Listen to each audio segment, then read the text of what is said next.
On my engagement day, my family didn't attend. I texted Mom, and she responded, "We're at the beach with your sister." My sister texted, "You'll break up anyway." I said nothing. I just posted a picture of me with a special guest. Mom kept calling. I smiled, turned off my phone, and celebrated. Hey Reddit, I've been sitting on this story for a while, and after everything that's happened, I feel like it's time to share. This is going to be a long one, but trust me, it's worth it. I'm Hannah, 28 years old, and my family has always had this odd dynamic. To outsiders, it probably looked normal. My parents, my older brother, and my younger sister, all living in the same town and doing the usual family things. But behind closed doors? Well, that's where the fun begins. I've always been the one who tried to make peace, the sensible one, the one who would do anything for family, even if it meant putting my own needs last. But over the years, the cracks started to show. My mom, especially, was, well, let's just say she had a way of making everything about her. She wasn't malicious in a way that you could point to and say, this is why she's toxic. It was the small things, the manipulations, the guilt trips, the subtle digs. And when it came to big moments in my life, let's just say my parents' support was about as consistent as a flip of a coin. So when I got engaged to my now fiancé, Caleb, I tried not to let my expectations get too high about my family's involvement. Caleb and I had been together for 3 years. He was kind, stable, and someone who actually understood me. I'd introduced him to my family early on, and while my parents were polite enough, I could tell they didn't think he was good enough for me. To be fair, my mom had a pretty narrow view of what she thought was good enough, and Caleb didn't meet her standards. He wasn't a lawyer or a doctor. He was a software engineer with a bit of a quiet streak. But we were happy, and that's all that mattered to me. Fast forward to engagement day. I had made sure to keep the whole thing relatively low-key. Caleb proposed on a quiet evening at home, in front of the fireplace. It wasn't anything extravagant, but it was perfect for us. The next day, I called my mom to tell her the news. I was beyond excited, but when I shared the news, she didn't respond with the joy I was hoping for. Instead, she sounded distracted, almost annoyed. "Mom, I'm engaged. Caleb asked me last night." "I'm so happy," I said, practically bouncing off the walls. There was a long pause on the other end of the line. "That's nice," she said, her tone flat. "But we're at the beach with your sister. It's her birthday weekend, you know." I blinked. This was news to me. First of all, I didn't even know my sister had planned a beach trip for her birthday. And second, the timing was, well, not ideal. "Mom, you know I've been planning this for months. You couldn't even come for a little while?" I asked, trying to keep my voice steady. She sighed. "It's just bad timing, Hannah. You know how it is." I had heard that phrase 1,000 times before. "You know how it is" was my mom's go-to excuse for everything. From missing birthdays to skipping family dinners, it was always the same line. I tried to brush it off, telling myself she was probably just stressed, but deep down, it hurt. "Okay," I said, my heart sinking. "I'll talk to you later, I guess." I hung up and tried to focus on the excitement of the day. But as I was scrolling through social media later that evening, I got a text from my sister, Ella. She was 24, and while I loved her, our relationship was complicated. We weren't close, and that's putting it mildly. "You'll break up anyway," the text read. My jaw dropped. What? I stared at the message for a few moments, unsure of how to respond. I wanted to say something back, defend Caleb, tell her how ridiculous she was being, but instead, I did nothing. I just sat there, staring at my phone. The thought of trying to explain myself to my sister felt pointless. She had always been the golden child in my parents' eyes, and anything I did would never be good enough. This was nothing new. But as I sat there, feeling the sting of my family's indifference, a thought occurred to me. Maybe it wasn't just my family who needed to see how happy I was. Maybe I needed to show them how much my life had changed without their approval. And that's when I had an idea. I went to the living room, where Caleb was sitting on the couch, watching TV. "Hey, do you want to take a picture?" I asked him. He looked up at me, puzzled. "A picture of what?" "Of us," I said, smiling. "Just us." He didn't ask questions. Caleb was always good about indulging me when I had these spontaneous ideas. He agreed, and we stood together, arms around each other, as I snapped a few pictures of us looking ridiculously happy. It was then that I posted the photo online, along with a simple caption, celebrating love, no matter what. And then, just to make sure everyone saw it, I turned off my phone. That's when things started to escalate. Mom began calling almost immediately. I didn't answer. She left a voicemail. Then another. And another. I can't believe you're doing this, Hannah. Why would you do something like this to me? You're my daughter, and this is how you repay me? Her voice cracked through the voicemail. It was the same tone I'd heard countless times before, the one where she tried to guilt-trip me into doing what she wanted. As the night went on, I continued to get calls from my mom. At first, I thought about answering, maybe giving her a piece of my mind, but I quickly realized that would only drag me back into the cycle of her manipulations. I needed a moment of peace, something I hadn't felt in a while. So, I just kept my phone off, focusing on Caleb. He had been understanding from the start, but I could see a hint of concern on his face as the calls kept coming. He didn't want to see me upset. But honestly, I was beyond upset at this point. I was done. I had spent so many years trying to please my family. I'd been over backward for them, attending every holiday, putting up with every comment, every passive-aggressive remark, all in the hopes that they'd one day show up for me, that they'd support me when I needed them the most. But after that phone call with my mom, I knew I had been fooling myself. Around 11 p.m., when Caleb and I were about to head to bed, I finally checked my phone. There were more messages. My mom had sent me 2 more texts, both of them harsh and accusing. This is a joke, right? I can't believe you're choosing him over your family. I'm ashamed of you. I took a deep breath and felt that familiar pit in my stomach. It was a feeling I had grown accustomed to over the years, the deep-seated guilt my mom always seemed to plant in me with her words. But this time, it didn't stick. I felt something different. Anger. And a sense of power I hadn't had in years. I knew what she was doing. She was trying to push my buttons, make me feel guilty enough to apologize, to beg for her approval. She'd done it so many times before. But this time, I wasn't going to give in. This time, I wasn't going to let her manipulate me. I didn't respond to her texts. Instead, I sent one to my sister. The message was short but packed a punch. You're right. We probably will break up. But that's not why I'm posting this. I'm posting it because for the first time, I don't need your approval. I hit send and set my phone on the table. Caleb was in the bathroom, brushing his teeth, and I could hear him humming a song to himself. I felt a sense of clarity I hadn't known I could have. Maybe this wasn't how I had imagined things would go. Maybe I had hoped for my family's approval, their support, but I realized something that night. I didn't need them anymore. Not in the way I thought I did. As I lay in bed, I couldn't shake the nagging feeling that things were only going to get worse. My family's behavior had been escalating over the past few years, but now that I had actually made a decision for myself, I knew they were going to fight back harder. My mom especially. The more I thought about it, the more I realized how unhealthy the dynamic had been. But the truth was, this was the first time I wasn't afraid of their anger. In a way, it felt like liberation. The next morning, I woke up to even more messages, this time from both my mom and my sister.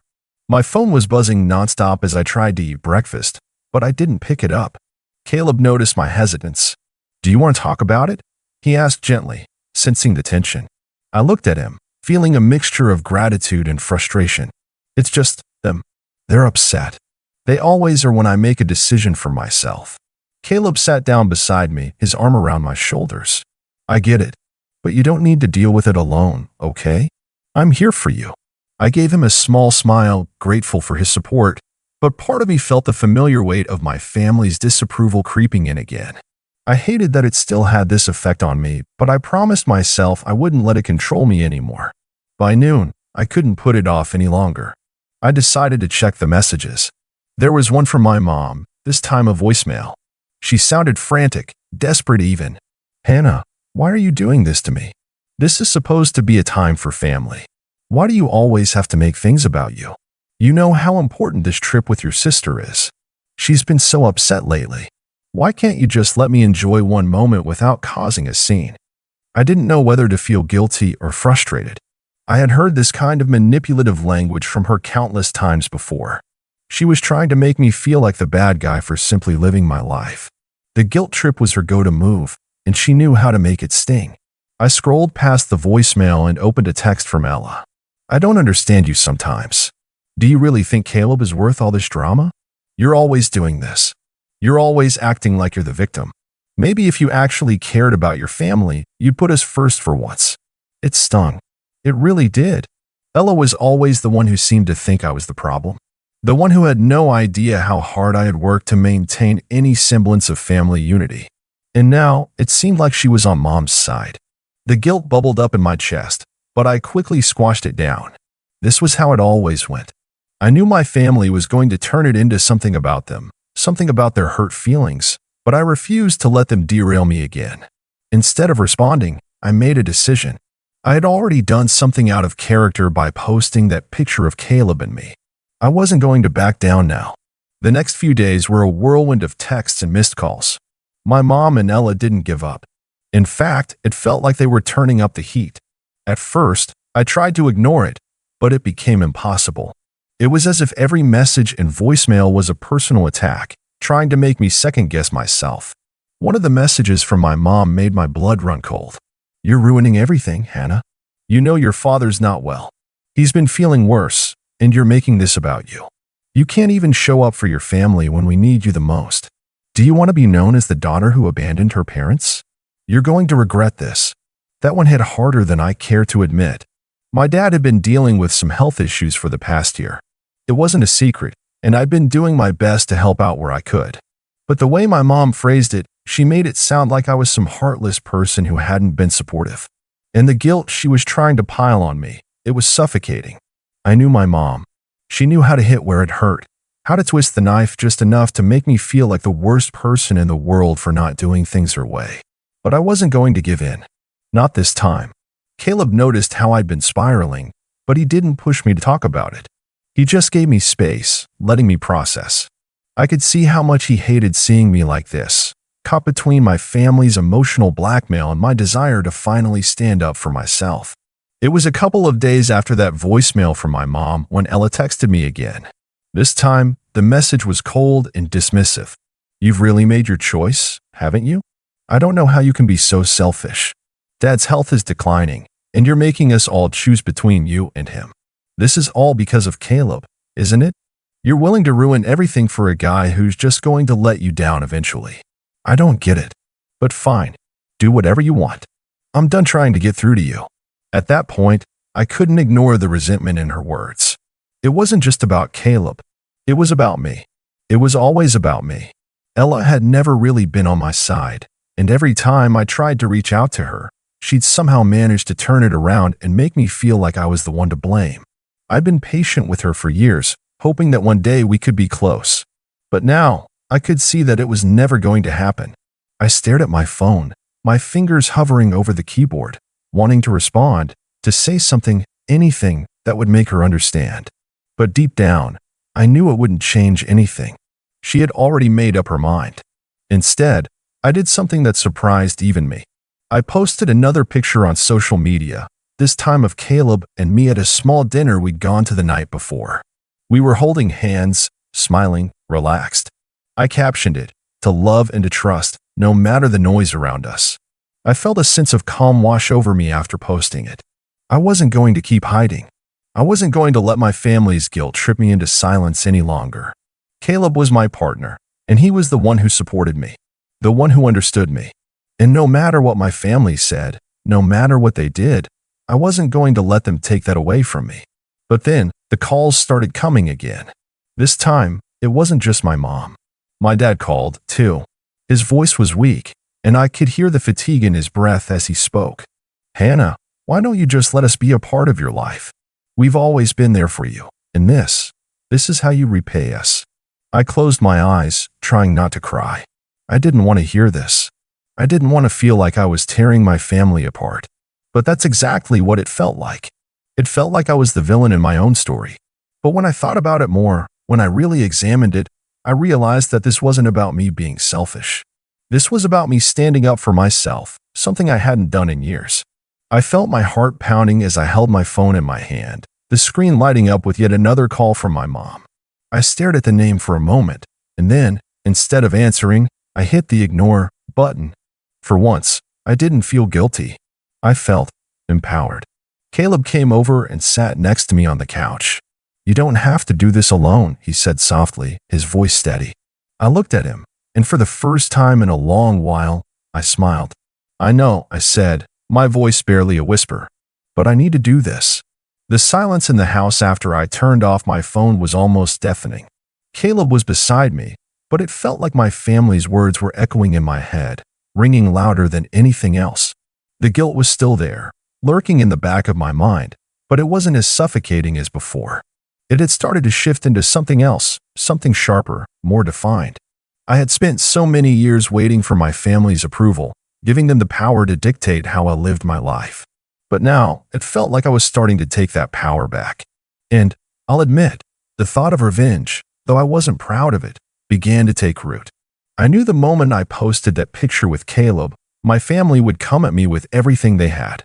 And sure enough, they didn't disappoint. The next morning, I checked my phone after a long night of ignoring it. There were more messages. My mom's voice still echoed in my mind, but this time it wasn't guilt I felt. It was a strange, cold determination. "This is your last chance to make things right.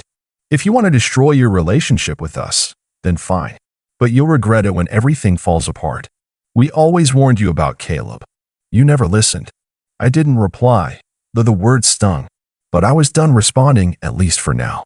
I needed to take a step back, breathe, and really think about what I wanted.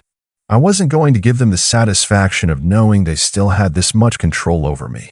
It was around mid-morning when I got a message from Ella, the one from her that set everything in motion, the one that made my blood run cold. "You've really crossed a line, you know? I've been talking to Mom about this. You should know that this is going to be the last straw. We're done. You're on your own now. Don't even think about coming to Dad's birthday dinner next month. You won't be welcome." I felt a fire in my chest, but I didn't react immediately. I let the words sink in slowly. I knew what she was trying to do. She was trying to isolate me, push me away, make me feel like I had nowhere to turn. But she didn't realize one thing. I was done with being pushed around. I had been for a while, but now I was starting to see things clearly. This was a game, and they had no idea how it would end. I didn't respond to her either. Instead, I started thinking, not about how to fix things, not about how to make them understand, but about how to make them see just how wrong they were. I knew what I had to do. Over the next few days, I kept my distance. I went about my routine with Caleb, focusing on us and our plans for the future. I had already started planning the wedding in my mind, but there was something I knew I had to take care of first. I wasn't going to let my family ruin this for me. If they wanted to push me away, then I was going to give them exactly what they wanted, but on my terms. I started small at first. I gathered information. I reached out to a few of our mutual family friends, the ones who were still on good terms with both sides, asking questions, probing for any weaknesses, any little details that could be useful. It was Ella who had made the mistake of trying to shut me out completely. I knew her, maybe better than she realized. She had this thing about always being in control, about being the one who did things right in our family's eyes.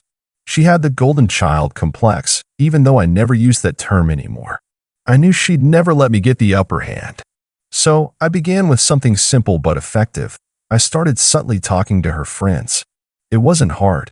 Ella had a few close friends who were always at our family gatherings. I reached out to one of them, a woman named Laura, who'd always seemed more genuine than the others. She was a little older, in her 30s, and though she was friendly with Ella, I knew there was tension between them. I played it cool, casually texting Laura a few times, making small talk about the beach trip and how things had been going with everyone. And when the opportunity came, I casually slipped in that I had noticed some tension between Ella and Caleb. "Oh, really? What happened?" Laura had asked. I played it off, just as I had planned. "Well, Ella's been kind of hard on him. She's always talking about how she thinks he's too quiet and not good enough for me. I don't know, maybe I'm overreacting, but it's getting old."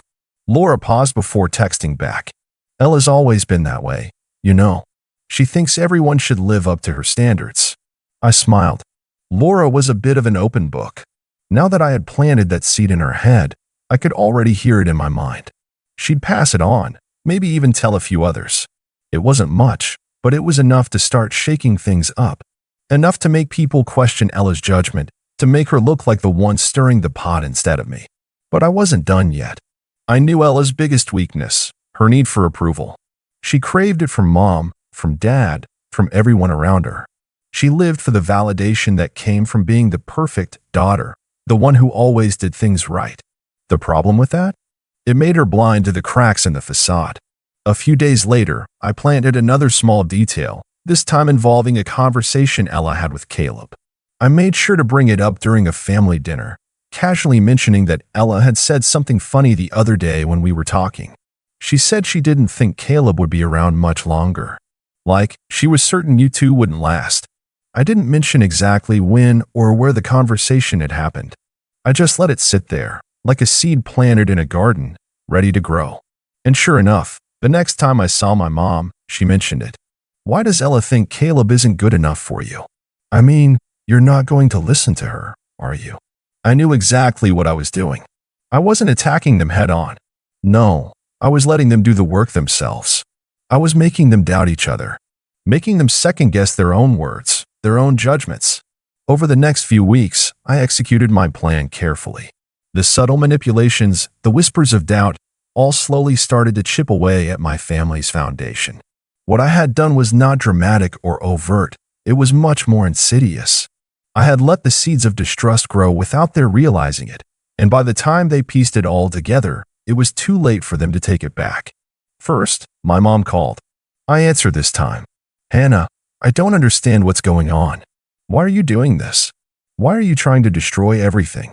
Ella said, Caleb. I cut her off, my voice firm. You and Ella have made it perfectly clear how you feel about Caleb and me. I don't need to hear it anymore. You've made it clear I don't belong, that I'm just some disappointment to you. But I've had enough. I've been trying for years to make you proud, to make things work, but you've never accepted me as I am. And you know what? I'm done. I'm not going to beg for your approval anymore. There was silence on the other end.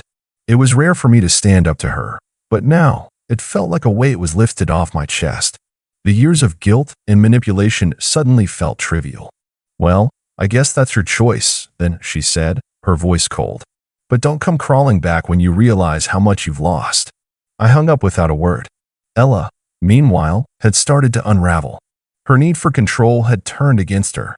I kept talking to her friends, dropping little comments here and there. I wasn't trying to make her look bad. She was already doing that all on her own, but I wasn't going to stop it either. Her own words started to echo back to her. The little jabs about Caleb, the dismissive comments, they all started to catch up with her. Slowly, people began to notice. It was at Dad's birthday dinner, the one Ella had threatened me with, that everything truly fell apart. I had decided to attend, and I was met with a cold reception. Ella gave me nothing but icy glares, and Mom barely acknowledged me. But Caleb stood beside me, his quiet confidence unwavering. He didn't care what they thought, and that gave me strength. During the dinner, Ella let something slip. Mom, don't you think it's a little strange? That Hannah's always looking for validation from Caleb's side of the family now, she said, loud enough for everyone to hear. I could see my mom stiffen, but she didn't respond. That was the moment I realized Ella was unraveling. She was so desperate for control, so desperate to paint me as the villain, that she was beginning to lose the favor of even the family friends. They could see it now, her bitterness, her manipulations. And it wasn't long before whispers spread through the room. I didn't respond. I didn't need to. Caleb and I just looked at each other, our silent understanding clear between us. We were done. This was our moment to break free. After dinner, I got a message from Ella that night, the kind that showed just how much things had shifted. You've ruined everything. I can't believe you did this to the family. You've pushed us away for good. I'm done. And don't bother trying to fix it. I smiled, but it wasn't a smile of victory. It was a smile of relief. This was the final proof that I had made the right decision. After that, I cut ties with them completely. While part of me will always carry the weight of that decision, I know I made the right choice. They pushed me to the edge, and I finally stood up for myself. But now, I can't help but wonder, was I too harsh? Did I go too far with the revenge? I'm still not sure. Maybe I'm the one who's in the wrong for cutting them off completely. But then again, after years of being manipulated, used, and made to feel like I was never good enough, I think I deserve peace.